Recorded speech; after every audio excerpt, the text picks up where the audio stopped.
Today I'm going to talk to you about adding patina to copper and brass, which is basically tarnish produced by oxidation.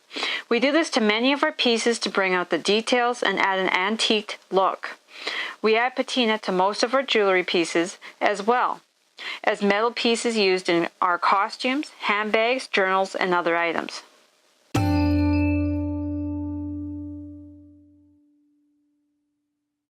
We recently soldered these cufflinks and pins, made these components, and tumbled them for around 20 hours or so.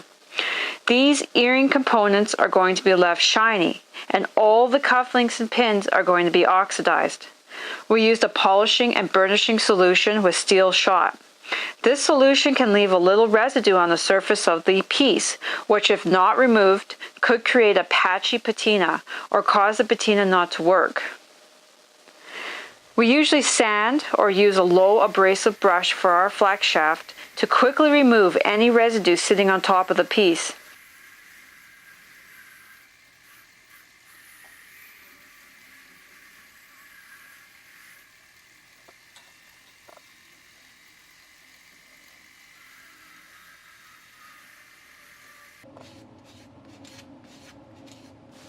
If you are sanding, make sure the grit is high enough to remove all the oils, but low enough where you don't have to do a major amount of finishing to remove the scratches from your piece and thereby removing your patina.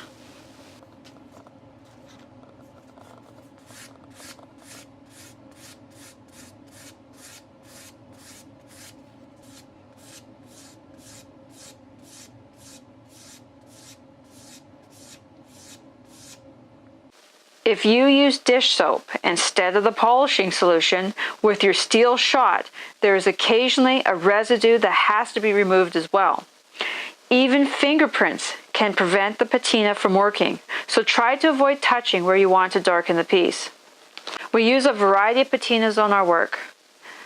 For our artwork or one-of-a-kind pieces, we will use chemicals that are usually sitting around the house to create blues, greens, or blacks. You can even use heat from a torch to create a wide spectrum of colors. Any patina can be sealed with wax, acrylic spray, or paint-on gloss. If you are not sure of the metal you want to antique, try testing the piece on an inconspicuous part with a Q-tip or small paintbrush to see what happens.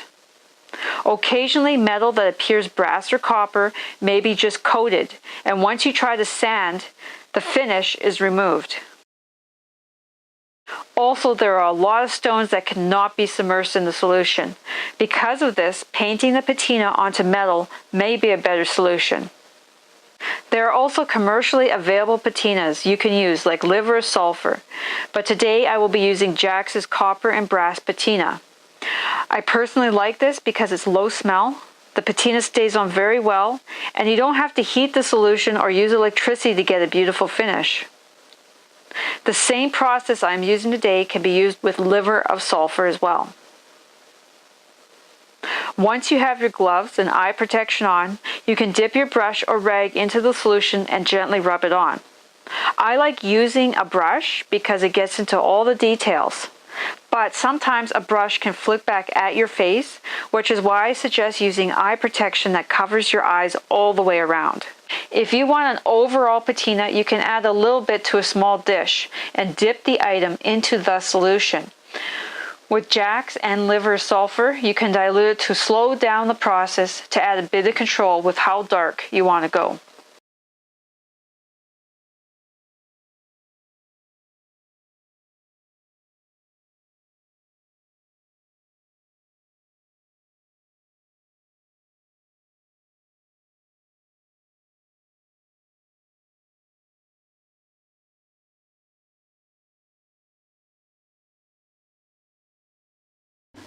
We usually let the pieces sit for 5 to 10 minutes, or just until it's completely dry. You want to go a little darker than what you may want the finished piece to be.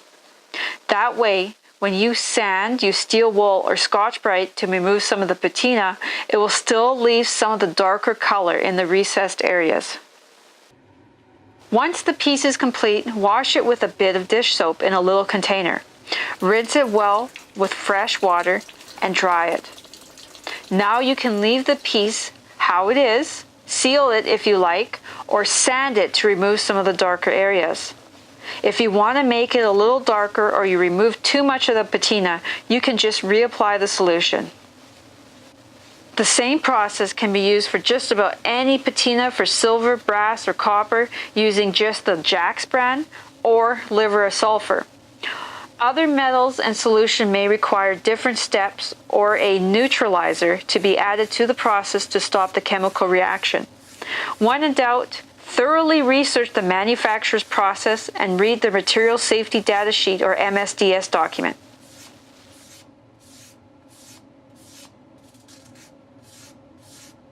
Thank you for watching. I hope you found this video informative and interesting. For more similar content, tutorials, and business tips for the handmade industry, please subscribe and click the bell for notifications.